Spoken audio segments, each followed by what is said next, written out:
kulu mimma fil ardi halalan thayyiban wa la tattabi'u khutuwatis syaitan innahu lakum aduwwum mubin. Shadaqallahul azim. Pertama-tama puji dan syukur kepada Allah Subhanahu wa taala.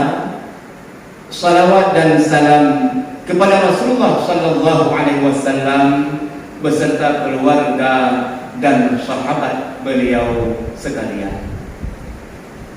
Kaum muslimin sidang jamaah salat Jumat rahimakumullah. Di tengah kemajuan zaman yang semakin pesat, pertumbuhan penduduk juga dari masa ke masa semakin padat. Persaingan udip pun semakin meningkat. Dan juga kebutuhan gedanyo dari si uro ke si uro semakin meningkat. Di antara manusia untuk memenuhi kebutuhan udip dalam masa-masa sulit seperti ini dengan menghalalkan segala macam cara. Jadi urung-urungnya tidak peduli, hanale dipako, pukeh yang diusahakannya dengan cara-cara yang halal ataupun dengan cara-cara yang haram.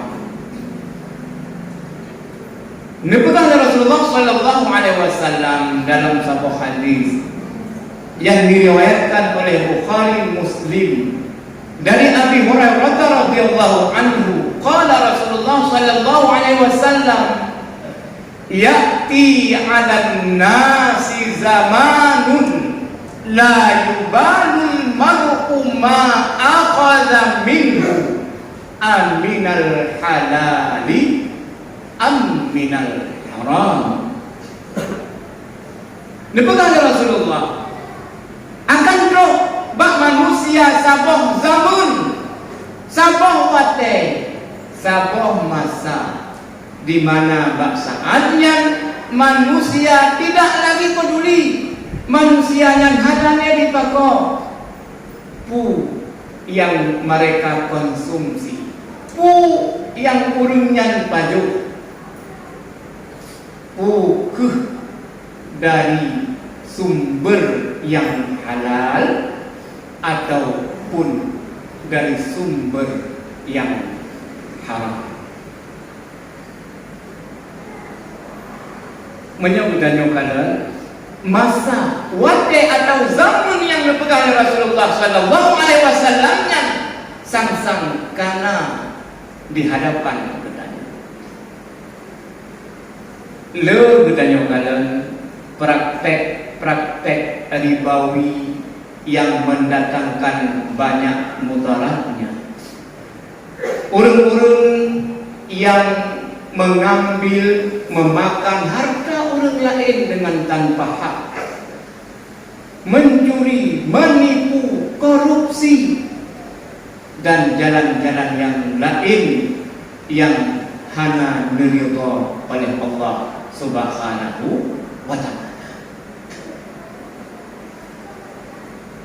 Bahkan karena gedanya udip diserba susah, keadaan ekonomi cukup sulit.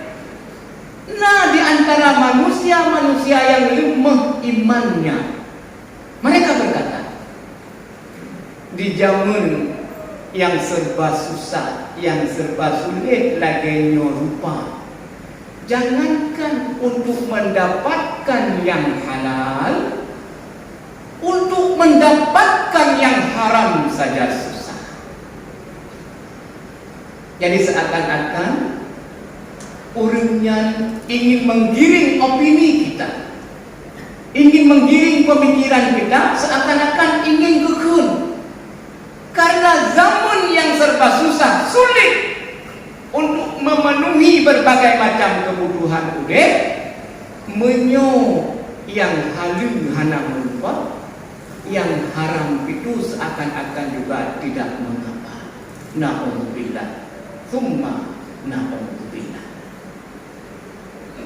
Padahal Allah dan Rasulnya senantiasa beringat kepada kita akan bahaya, akan akibat buruk dari kita mengkonsumsi hal-hal atau sesuatu yang tidak halal, sesuatu yang diharamkan oleh Allah Subhanahu wa taala.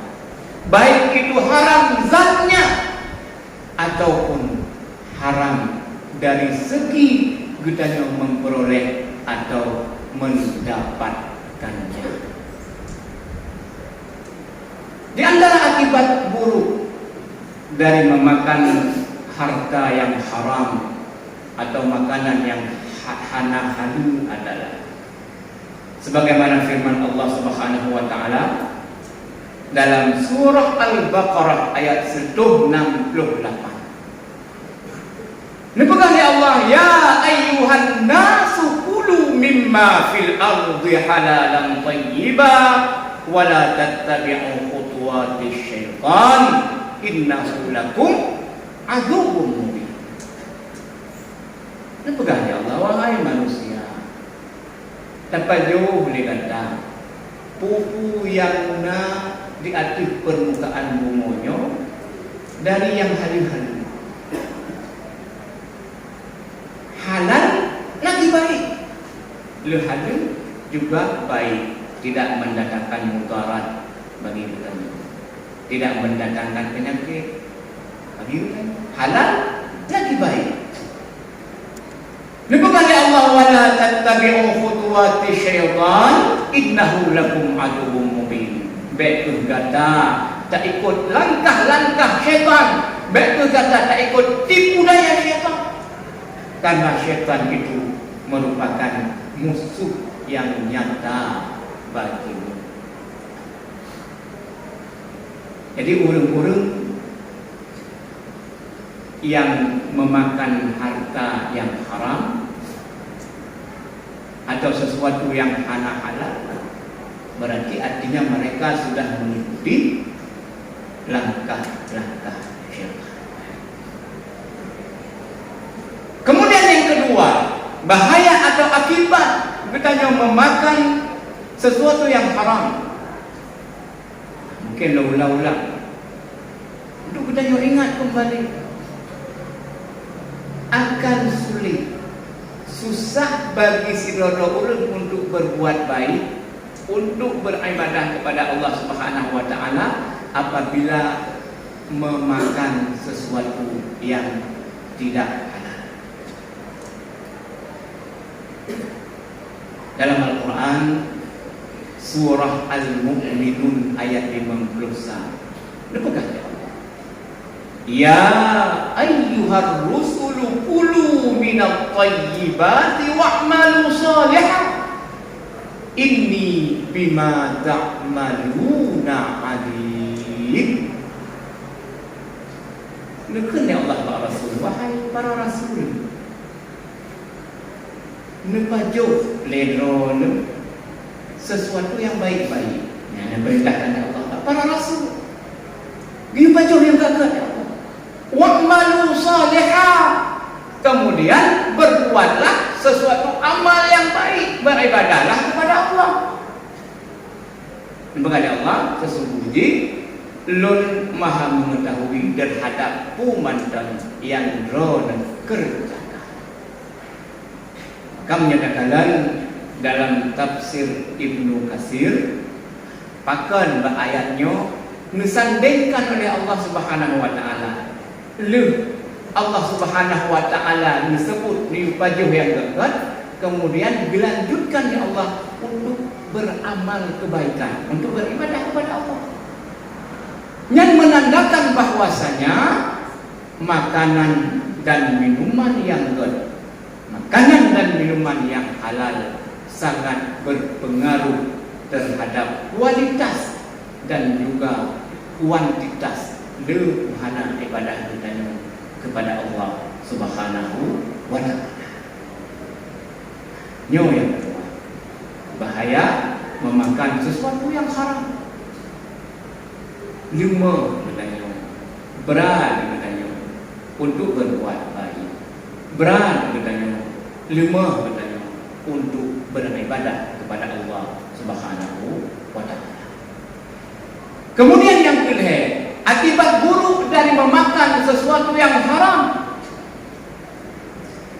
yaitu urung-urung di sebuah tempat, di suatu daerah, di suatu kampung menyuka menghalalkan sesuatu yang haram termasuk riba, berarti di daerahnya, di kampungnya akan diberi bala oleh Allah Subhanahu wa ta'ala.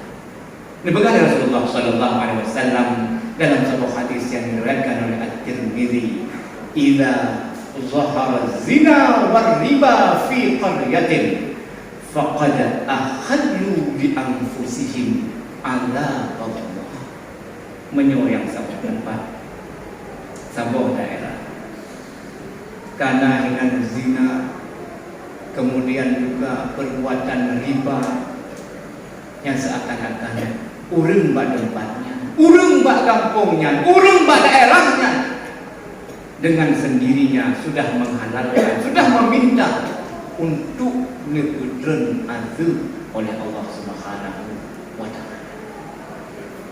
Kemudian yang terakhir, tapi singkat, di antara bahaya atau akibat buruk kita dapat sesuatu yang kenha, dapat atau orang lain, hana itu tidak halal, maka kita akan susah untuk datang dalam syurga Allah Subhanahu wa ta'ala. Diberikan Rasulullah sallallahu alaihi wasallam, "Innahu la yadkhulul jannata lahmun nabata min suhtin an-nar aula bih." Sesungguhnya tidak akan masuk surga, hantaman dalam surga menyoba sinoro uruna aso yang timo dari harta yang haram. Diberikan Rasulullah sallallahu alaihi wasallam, "An-nar," neraka, lebih cocok, lebih pas untuk urang-urang yang mana daging-daging mereka itu tumbuh dari sesuatu yang haram. Jadi mudah-mudahan kita yang membantu memberi kekuatan oleh Allah Subhanahu wa ta'ala, berterpelihara diri kita, langkah kita, menansik usaha-usaha kita dari hal-hal yang hangat, dari mendapatkan harta yang dilarang oleh Allah Subhanahu wa ta'ala, dengan jalan yang halal. Karena untuk apa harta kita yang kita usahakan merubah laba dengan berlimpah, kalau itu akan membawa kebinasaan bagi kita. Sedikit pun jadilah asal bak harta, bak yang kita milikinya mendapat keberkahan yang paling penting.